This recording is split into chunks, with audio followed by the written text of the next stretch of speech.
Well, Gary, both of us have spent a number of years invested in studying how the Bible uses the Bible. And that for me began with my doctoral work in looking at how Paul, in the letter to the Galatians, used the book of Isaiah to shape his argument and his theology, and tracing the allusions and the echoes and the citations that all fed into filling in the contours of Paul's argument and theology in Galatians. And that really launched me into a trajectory of continuing to study the use of scripture in later scripture as I worked on commentary projects in Philippians and Galatians, as well as some biblical theological works that trace key themes throughout the entire canon. So for me, it's been a significant part of my own scholarly journey. And I know it's even more so for you. I can go all the way back to my doctoral research in the 1990s.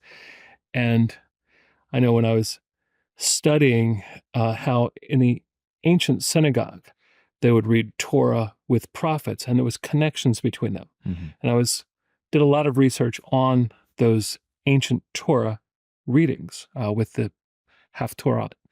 And I realized, though, when I was into the study, that it wasn't the ancient synagogue that was bringing these texts together. These texts were already related together. The prophets were already studying Torah. So bringing those texts together wasn't the first step. They were recognizing something that the ancient prophets who wrote these prophetic texts, they were already studying Torah. So this idea then that dawned on me is, we so prize in many of our circles to interpret scripture by scripture or to read the Bible with the Bible.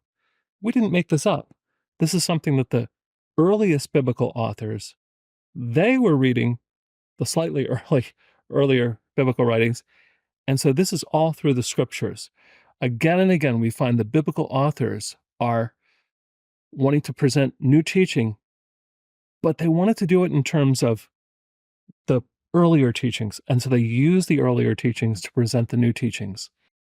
Now, we sometimes, in our study of the Bible, come across something that just doesn't sound right. It's this difficulty. And in many cases, it could be a case of the Bible's use of the Bible. I know that some people trip when they get to how the prophets sometimes use the Torah, and we're surprised. Amos is a good example. Amos often needs to weaponize Torah. He needs to do this to heap some scorn, some ridicule, to make fun of his constituents who are going very zealously to worship the Lord, but they're not living their lives in according with God's covenantal will. And so to make fun of them, Amos sort of quotes Torah in a very sarcastic or a little bit off of a way. For example, in Deuteronomy, there's a recognition that when the people are spread out in the land, well, they will bring their tithes once every 3 years, and they'll bring their sacrifices once a year. So to make fun of the religious zeal of these northern constituents, Amos makes fun of them. Bring your tithes every 3 days.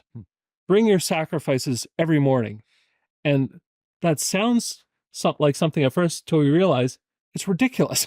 You can't bring your annual tithes every 3 days. You can't bring your annual sacrifices every day. And so we need to know how the prophets are reading Torah. And that gives us a perspective on how they're intentionally misconstruing Torah, not to distort it, but because they need to heap God's scorn on people who think it's okay to go worship the Lord.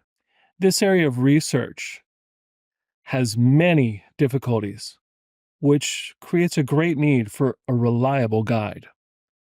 And that's why we've produced How to Study the Bible's Use of the Bible to help navigate those challenges.